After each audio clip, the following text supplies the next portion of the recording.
Hi there, my name is Luke and welcome to the Brainpower Factory.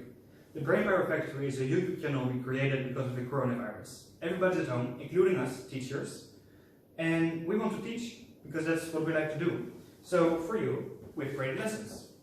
And we're going to talk about myths and legends, and specifically about Greek mythology. We're going to have 4 lessons about this, so this is the first lesson about the Greek mythology. So first we're going to have an introduction, what we're doing now already, then a presentation about reading, and which you can find in the text, and also writing, and then we have an extra task that you can do at home if you want. What do we need for today? During the lesson you need nothing. You're just going to watch and listen, and after the story, after the lesson, we're going to have an extra task, and you're going to need a story and a pen, and 2 things, and we're going to explain later about the story, what it is. So, Greek mythology. Where is Greece, for example? On the world map, you see it here, right here. It's a very small country in southern Europe, next to the Mediterranean Sea, and there's a lot of history, so that's why it's really interesting. Here you see it a bit bigger, and it's actually a lot of islands. So yeah, let's start with today's lesson. So, here's a story about Theseus and the Minotaur. It's about a story about Greek mythology. And you're just going to pause the video right now and just read it through it. You're old enough to do it yourself, I believe. And afterwards we're going to split up the story in different parts. So, read.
So, are we done reading? If you're not, just pause one more time and just read through it.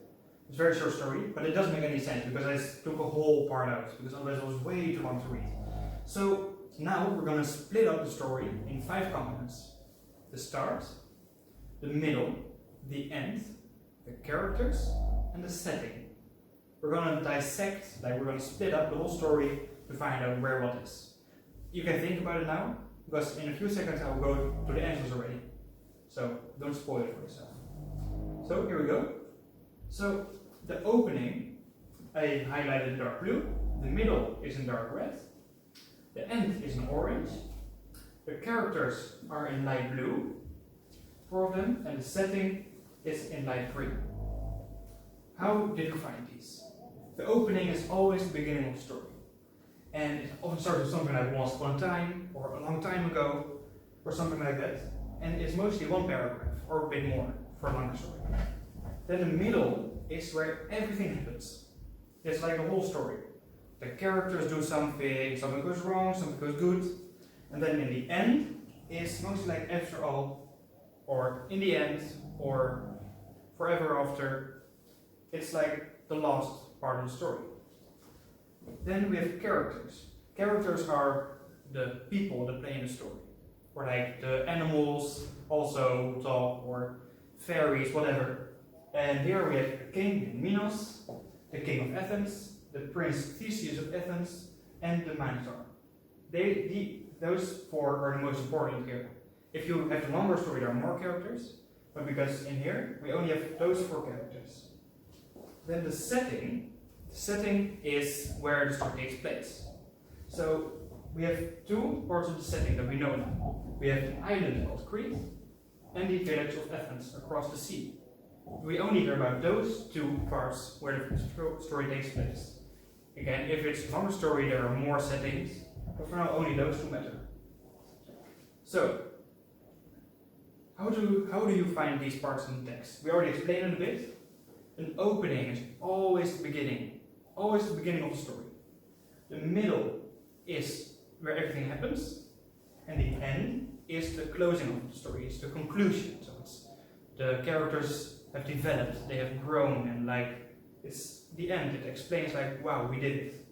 The characters are the people or animals or creatures that have a role in the story, and the setting is where it takes place.